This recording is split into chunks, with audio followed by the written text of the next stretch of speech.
All right, girls. So I'm so excited to have you back with us to talk about this political landscape because we started 2022 with a new mayor of Boston, and she's already moving and shaking. She is. She's making some really good decisions, and she's making some questionable things that people have a little bit of an issue with. Here's for me, I'm actually in favor of a vaccination mandate because we're now 2 years and probably going to go more into this pandemic. And it's just the right thing to do. And I think that she has to be mindful of the residents here. And that means all the residents, not just unions, not just organizations. She has to be mindful of everybody and children in particular. I had COVID over the holidays and I'm fully vaccinated, yet it was still a very scary experience. You know, I have a mother who is a breast cancer survivor, and so I'm mindful of her immune system, and I want to be around my mother because I like her.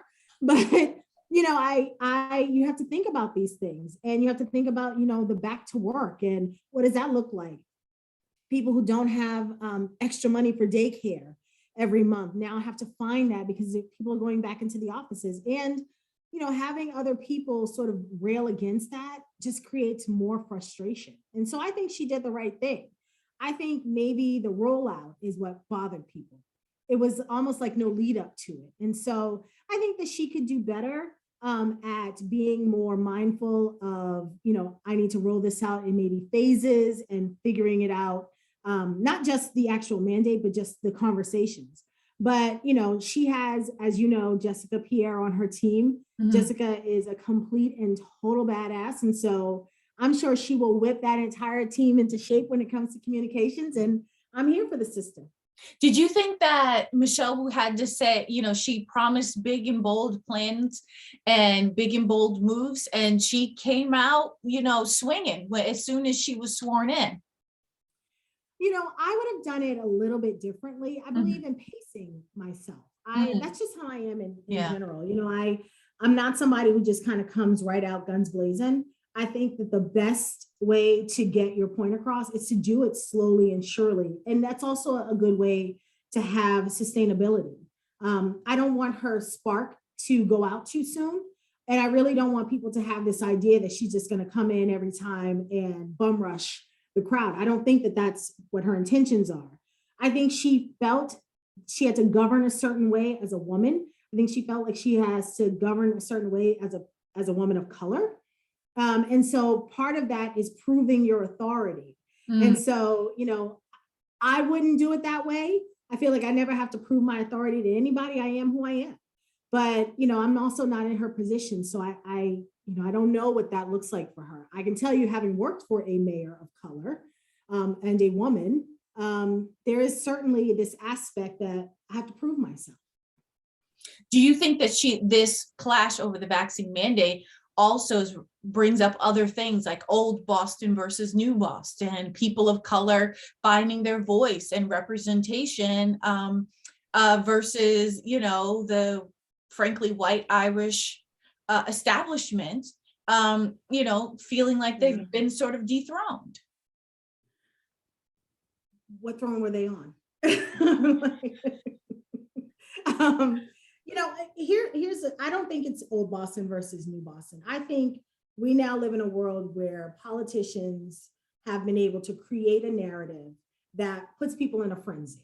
And that frenzy causes people to distrust. And I think that has been not just before Trump, not just when Trump came in, that has been coming a long time. Ronald Reagan was the architect of that. You can even go back to Richard Nixon being the architect of, you know, if I hype people up and make them believe this false narrative, and the truth tellers are really, because, you know, Nixon did the media are the enemy of the people. That's not new, but Trump, he didn't create that. He wasn't brilliant enough to do that. However, this has been decades and decades of a lot of mistrust of government, a lot of mistrust of politicians, a lot of mistrust of people only see, and I speak about this from the lens of communities of color, people only see a lot of politicians when it's time to run. And that is why, you know, one of the things I've been doing is thinking about holding our own community accountable. Why do we keep giving people a pass to use us and abuse us? I don't go on second dates with guys who don't pay. Yeah. So, Okay. so I'm not going to continue to give people access to me.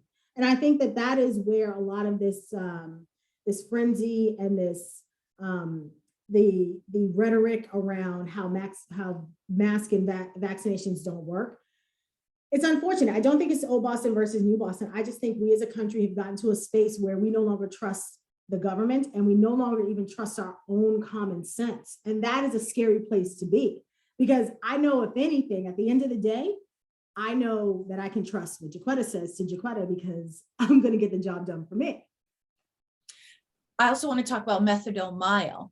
I think what struck me the most was, you know, when we were clearing out, when the encampments were cleared out, folks were shocked that it was happening, and was like, well, where are these people going to go and what's going to happen? As if all of a sudden, by magic, homeless people or people with substance abuse disorder camped out on a Monday, and then on Wednesday we kicked them all out. Like, I think the reaction to this move seemed, I think, disproportionate to what it was, because I don't know that that people were paying that much attention at the inner workings of what was happening in the back office to address this particular issue, and that there's so many intercity, municipality work, that regional work that has been happening and just, I think, had been stalled, and then Mayor Wu had to do something. So I only live about maybe 2 blocks from Methadone Mile. Mm-hmm. And so, as a new resident in Roxbury, I believe in NIMBY too. I don't want that in my backyard either.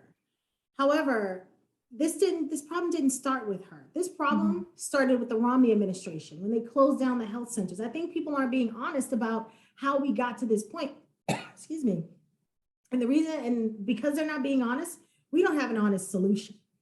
The truth of the matter is, we stopped a lot of state services and resources for people who were suffering from addiction and or mental health issues, and sometimes a combination of both. And I think that the way she's going about it is the right way to do it. Listen, I have to get them somewhere so that we can address these issues. I can't just put a Band-Aid on it. We have to address the mental health aspect. We have to address resources. We have to address social services. We have to address families. Because, there's a Facebook page of people, I just found it the other day. It's Missing on Methadone Mile. The fact that there's a social media Facebook page from families trying to find their loved ones that they believe are on Methadone Mile is part of the issue as well. And so I think that she's doing what she can with the resources that she has. She's only been there a month. However, let me just say this. She was a city councilor for 6 years. Right. She saw this happening too. That is why I only give her half of a pass on that. I give her a half a pass because, look, as the person now, the executive of the city, you have a lot more power to do what you need to do. But ma'am, you were also an at-large city councilor. You saw this happening. And so you need to be held accountable for what you didn't do as a city councilor. But the clapback from the team could be, well, now that she has the power to do so and she controls the purse strings, maybe we'll get it done now. That's what the hope is. I try to be objective about this because, having been a staffer, I know how it works. Yeah. So I'm not being easy on her. Right. I'm still holding her accountable. And there's some things I need to, really say. But I do believe that, she's got the right team around her, especially around mental health. And so I think she's doing she's putting the right things in place. I'm thoughtful, though, too, that when you have conversations with the leadership in Quincy, when you have the conversation with the leadership of, all the other cities and towns around Boston about spreading this out, about spreading out resources, about rebuilding these resources. I think that the conversation around Long Island and the bridge there, then wanting to rebuild that bridge, it seems as though folks forget that, like, the reason why all the services are in Boston is because of this regional issue of communication around the governments there. So, well, first things first, the bridge belongs to Boston. it's our responsibility, right? Like, so we all need to stop pretending like it's Mayor Koch's issue. It's not Mayor Koch's issue. It's our issue. And so the other part is a lot of the people on methadone mile or in addiction services here in Boston aren't from Boston. So I understand the city's aspect of like, why am I taking care of people coming all the way down from the Cape with these issues and planting themselves in the middle of Roxbury, because that's where methadone mile is, y'all. So, I feel like part of the conversation that Mayor Wu's team needs to have, not Mayor Wu, the team needs to have is, how can we combine all city services, all regional services to get these people the help that they need or to find a solution? Coming to the table saying, well, this is my problem, this isn't your problem, or we don't own this bridge, or this is what happened, that's not going to get the job done. They need to be collaborative. She talked about being collaborative throughout this entire campaign.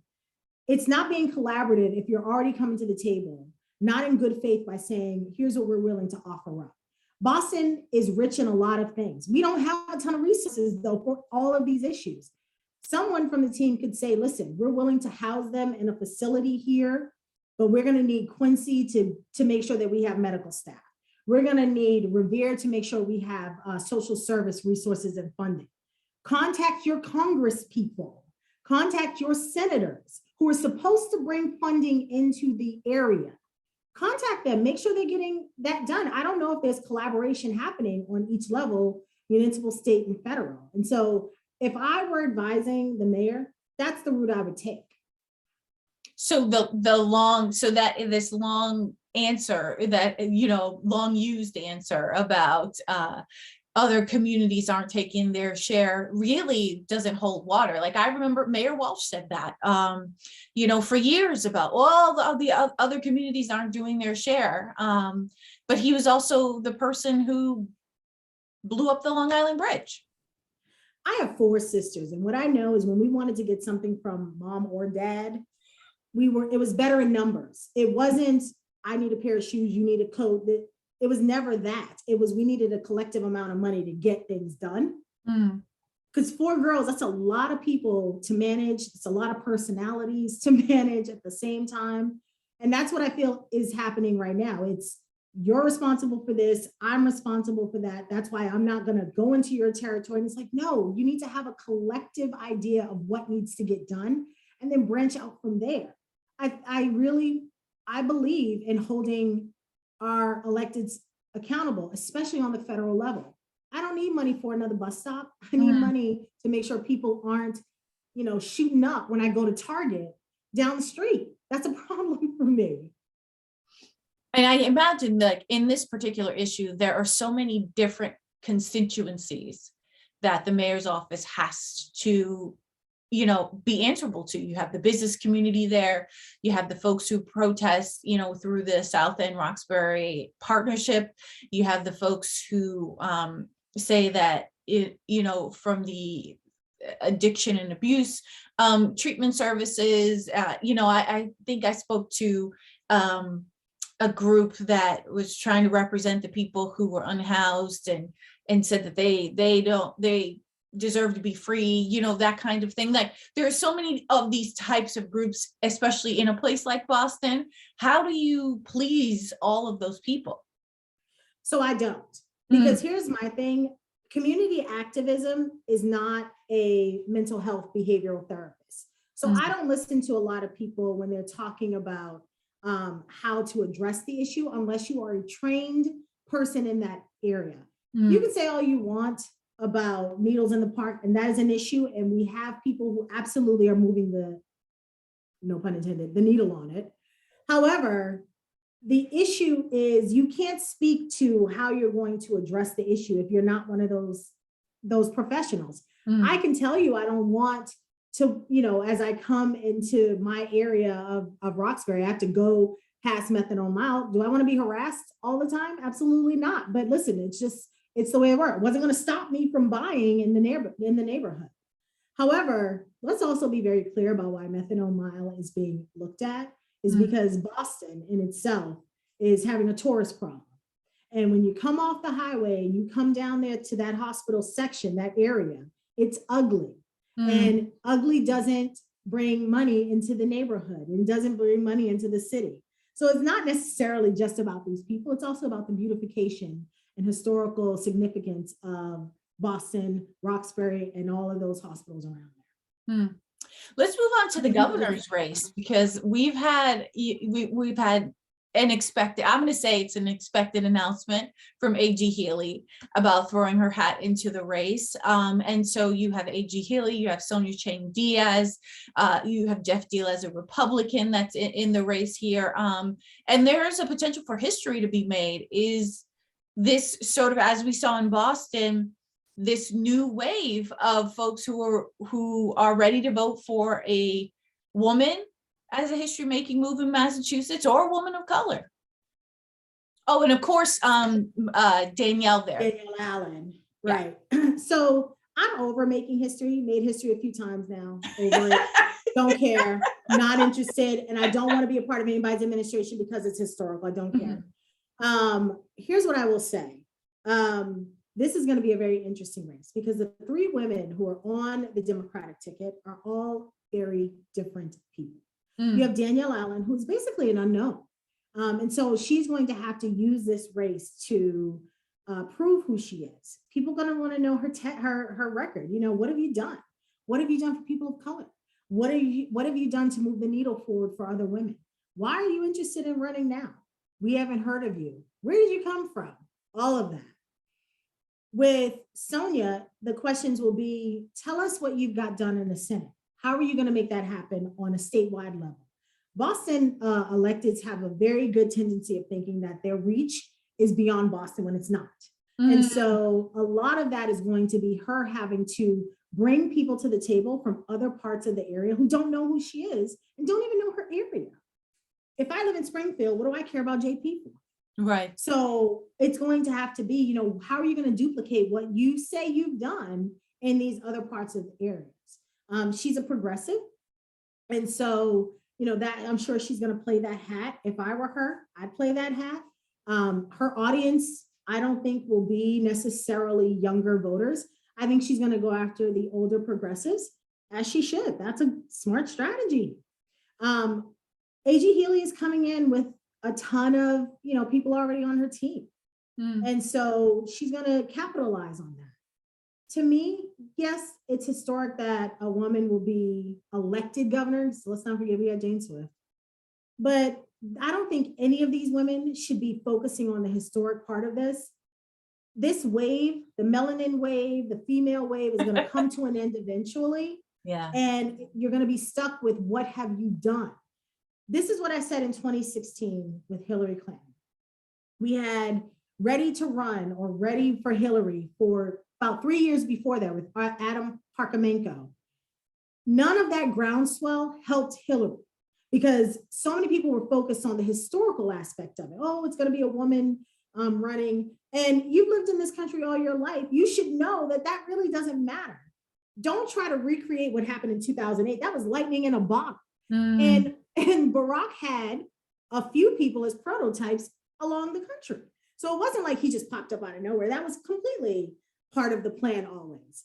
But I think that if many people, voters included, are looking at this from the historical lens, it's going to me, diminish who these women are and what they've already done. I think that is so unfair to just make this about them being a woman or them being a person of color. This is about three women who in their own right have really done some things in this country and in this state that are great. I don't want to be just a Black woman. I want to be a woman who's formidable and who has done some good work. So I would hate to see them reduced to just a historical run. Absolutely. And I think the media really tends to, that's an easy headline, like, you know, history making election, history making candidacy and things like that. And sometimes it does end up, it can work against someone. Like, you know, if I'm a conservative voter, maybe I'm going to say I'm not going to vote for any of these women because the only qualification I've heard on my newscast or on the radio is that they're women. Yeah. And if you don't care about that, you don't care about it. It's not what I think, and this is what I said during the mayoral race. There are three types of voters right now in the booth. There are boomers, there are progressives, and then there are millennials, and they're each running different generations, right? So you got the boomers, you've got progressive millennials who are, empty nesting at this point. Their kids are going off to college because people think people think millennials are 18. We're not. We're in our 40s. Yeah. And so, and then you have Gen Z, who are more social justice voters. And so they don't care about, what your gender is, or they don't care about those things. They want to know, what have you done? How have you moved the needle forward so that we're a post-racial society? And as long as we have Gen X and baby boomers still walking the earth, we're never going to be post-racial. They still wear too many scars from that era. So yes, with millennials, we are the first post-racial generation. We don't really care about color. We don't, we date interracially. We have more organizations that are not just BIPOC, but they believe in even just being interracial in our thought process. Gen Z has taken that to the next level. Like, they are just like, we don't care about labels. We're non-binary. We're this, we're that. We don't care about labels. We got a bunch, but that is who they are. And those are the three voters in the booth right now. And so these women are going to have to identify with each one of those voters and talk to them about issues that matter to them in that bracket, not some blanket idea. That's just not going to work for them. How do you, right? No, absolutely. How do you do that successfully? Do you find like a political strategist that, do you rely on a team of political strategists that are from each of those generations? Do you run a traditional campaign? Do you, is there a new way of running so that you can hit all of these generations at once? So I got to tell you, I think the first thing you said is right. I think it's having a strategist for each of those generations. I'm a millennial. I don't spend my Saturdays watching the news. I spend my Saturdays at Home Goods. And then after I go to Home Goods, I go to Panera after I went grocery shopping because I don't want to cook. Yeah. And so you're not going to catch me, right? Yeah. You're going to have to meet me where I am. And where you meet me is probably usually at a work event, where you meet me at some kind of closed lounge gathering or something like that. I'm not going to come to a fundraiser. I don't care. I don't want to go. I want to be at home. Where boomers are more so, they're going to rah-rah, they're still believing in making history. So, they'll have plenty of people like that. That's an easy get. That's low-hanging fruit. I know I can call up a woman from the 70s and she's going to be all gung-ho that I'm a woman. Gen Z, you're going to find them at marches. You need to show up to every social justice event that you know of and meet them where they are. They're going to have to think creatively and outside the box of where to find these people. I am never going to go to a campaign event. I've already done them all. I don't care to go. And I'm tired of eating mozzarella sticks and rice pilaf. I'm done. I'm just bored.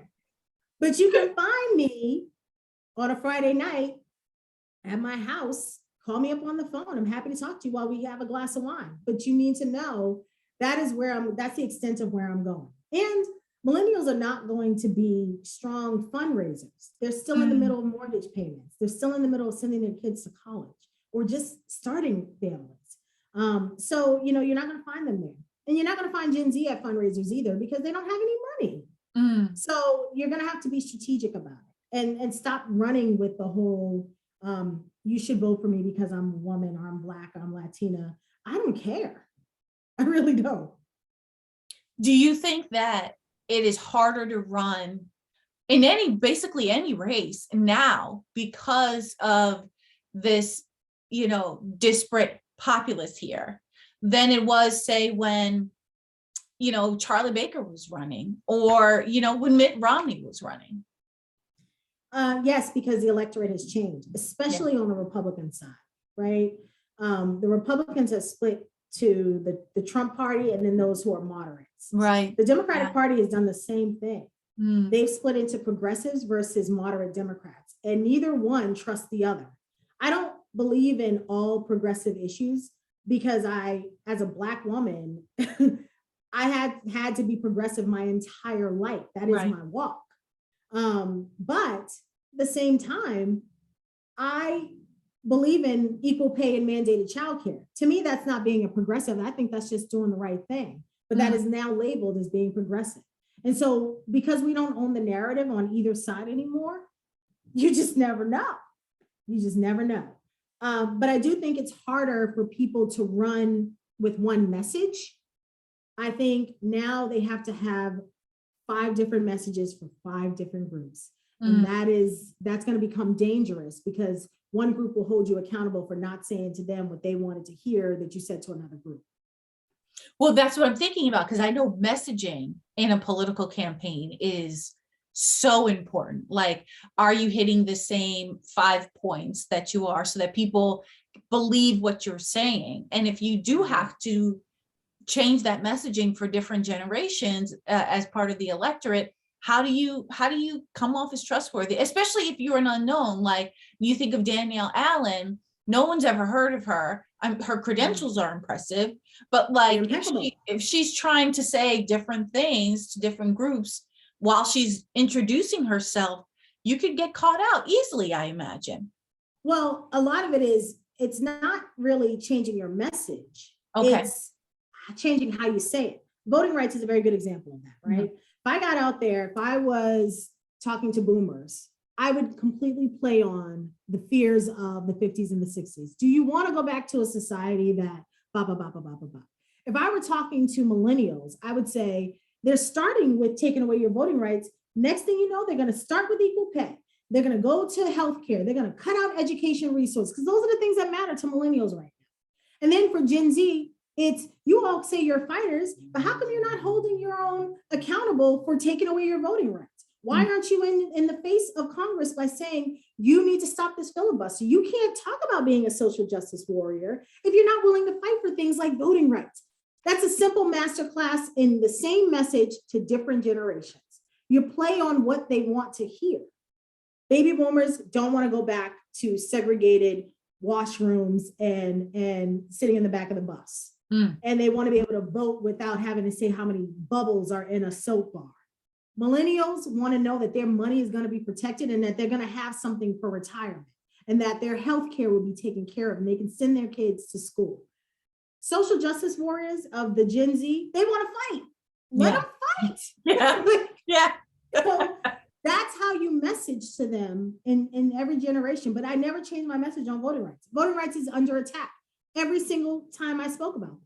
So that's what I think they need to do. What do you think? You all can't hire me because I have a job.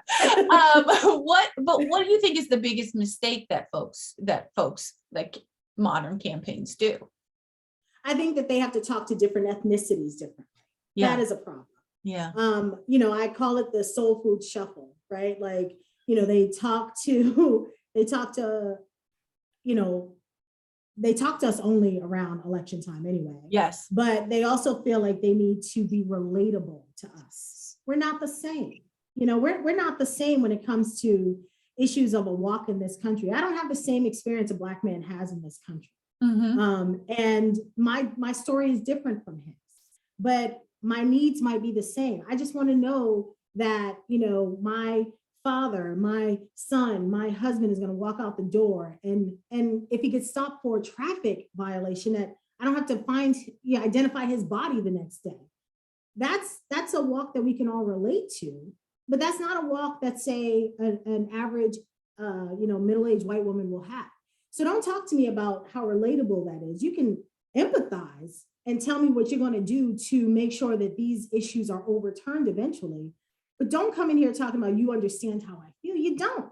You will never know that experience of a Black woman. You never will know that. And it's the same for an LGBT person. I don't know what that walk is in this country. I don't know what it's like to identify thinking, I was born a female, but I identify as a male. I don't know what that walk is. But what I do know is I want to be treated like a human being. It's a common thread, but people tend to think like, well, I have to make them understand that I'm relatable and I get it. You don't get it. And that is the most honest thing you can say. Look, I don't know what it's like to be a Black woman in this country. However, what I do know is as an ally, here's what bothers me, and this is how I want to make it right. And I need you to get on board with me so we can do this together. Don't come in here talking about, what it's like. I'm over it. I'm over it. But we see that a lot. That is an issue. Mhm. Yeah, I for call sure. it the soul food shuffle. Yeah, exactly. Yeah.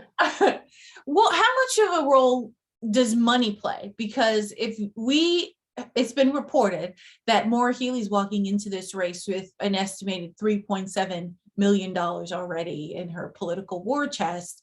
And while, lots of folks have launched successful grassroots campaigns with very little money, that's still got to matter in a race for governor in Massachusetts, I imagine. I mean, here we don't do politics by TV. So, when people talk about the money they need to raise, they're really talking about TV ad buys and being able to pay their staff. It's not like that money's going into a community fund where they're going to start a vegetable garden. So like, I don't like, I'm just, campaign finance laws are a problem in this country. Oh, absolutely. And we've been able to not hold the government accountable for that. Because they're not going to vote against their own interests, even though they're supposed to be the interests of the people. I think that she has the advantage of being able to have more visibility. She'll put out more literature. She'll get her message out on TV, and I think that's fine. But her money will not come from younger people. They'll come from the progressives, and they'll come from older boomers. And I think that that's fine. But that if I were Danielle and I were Sonia, I'd be combating that. I'd be in every area that she is not, because what we know is like incumbents tend to have a team of people who've identified super voters already, and so they go after them. I'd be everywhere that she's not, making sure that they know who I am, and I'd leave my own flyer, something. I'd get on board with some unions. But her advantage right now is that she can get on TV quicker. That's all. She already has the power of the press. Maura is, first of all, Maura is a darling person. She's a nice lady, right? Yes, right. Of course. The fact that she's such a nice lady and everybody likes her, that's her power.